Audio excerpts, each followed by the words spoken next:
How many times have you left a gathering and wondered, did I really connect with anyone? The truth is, every day, millions of people feel lonely even when they're surrounded by others.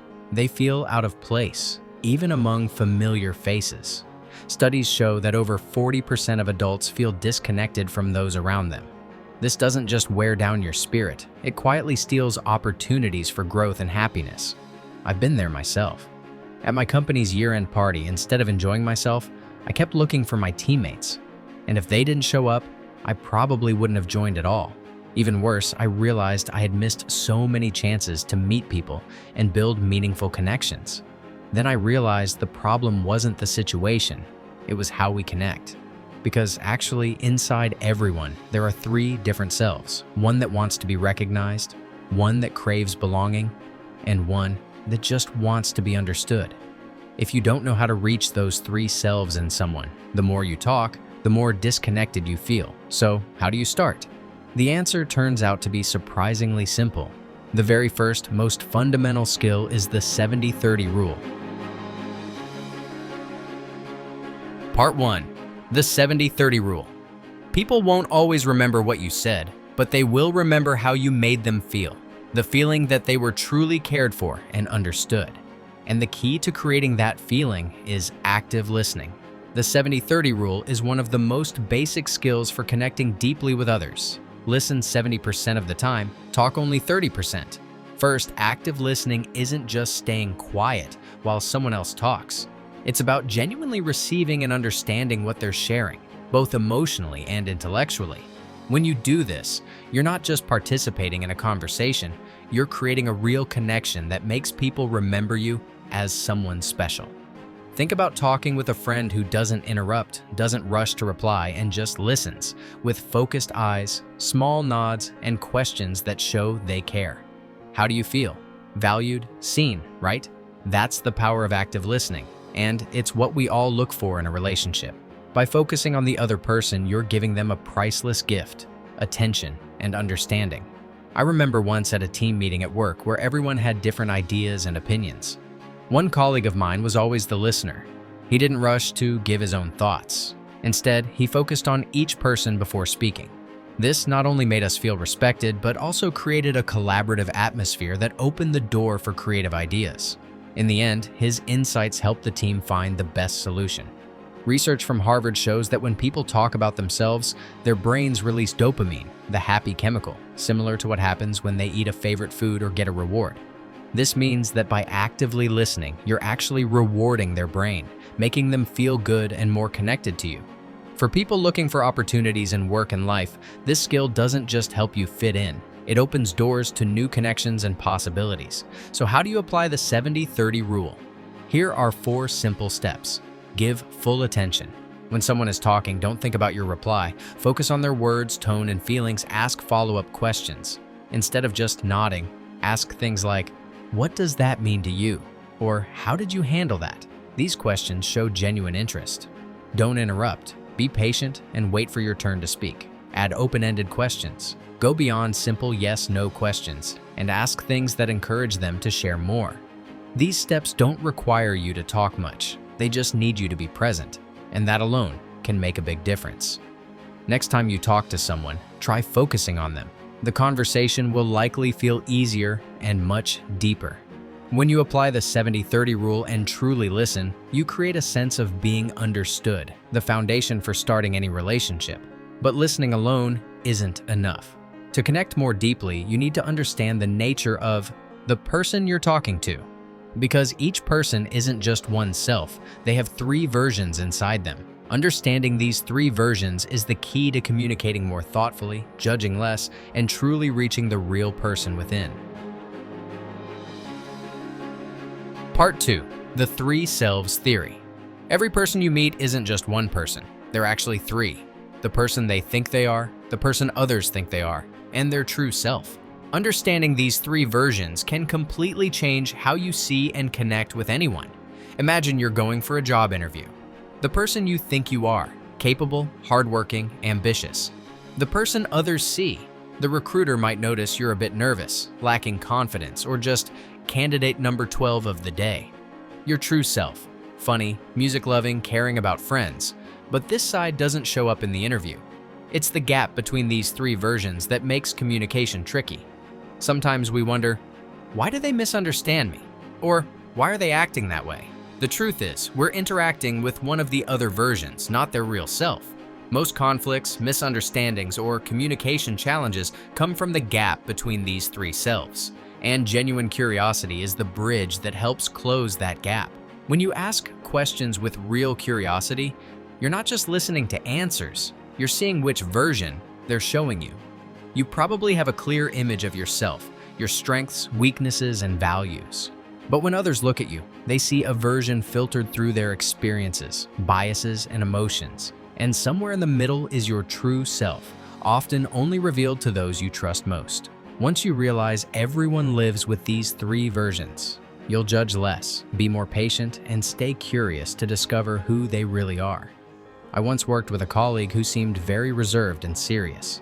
Many people thought he was cold and hard to approach.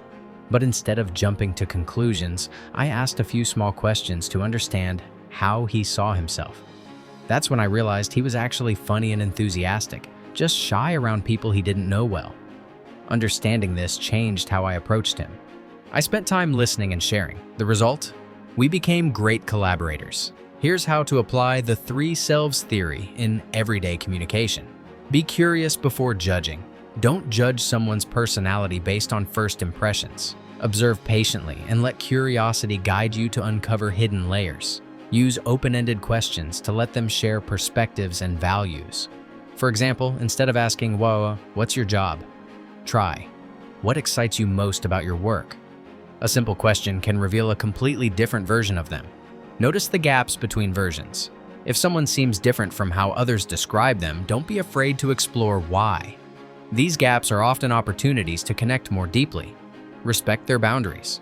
If someone isn't ready to show their true self, honor the version they choose to present.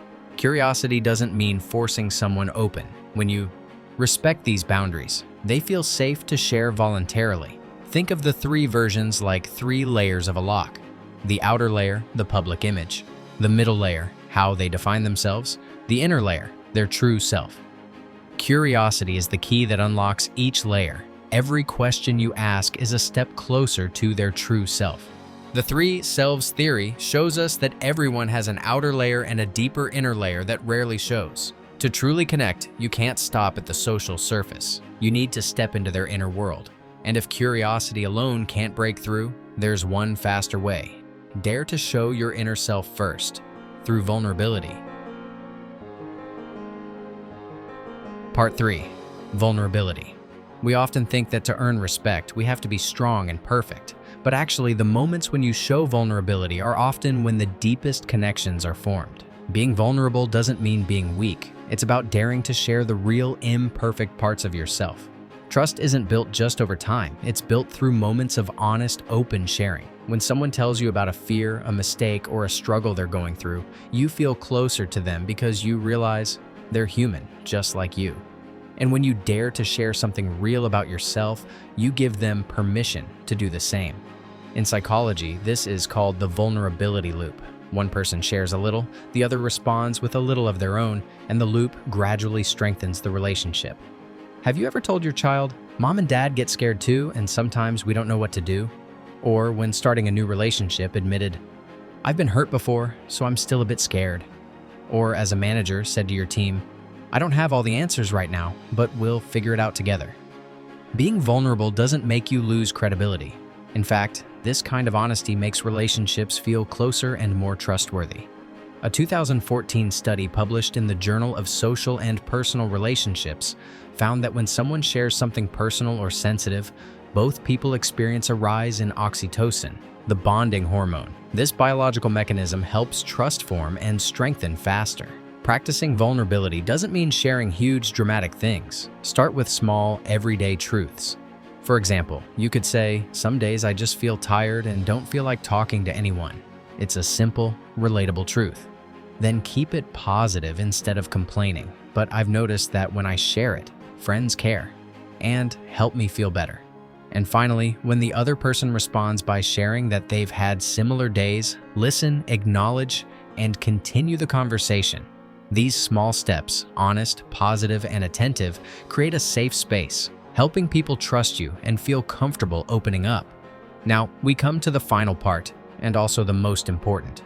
Without it, all the skills we've talked about so far would only create short, fleeting moments. This is the secret to maintaining confidence and connection over the long term: social motivation and consistency.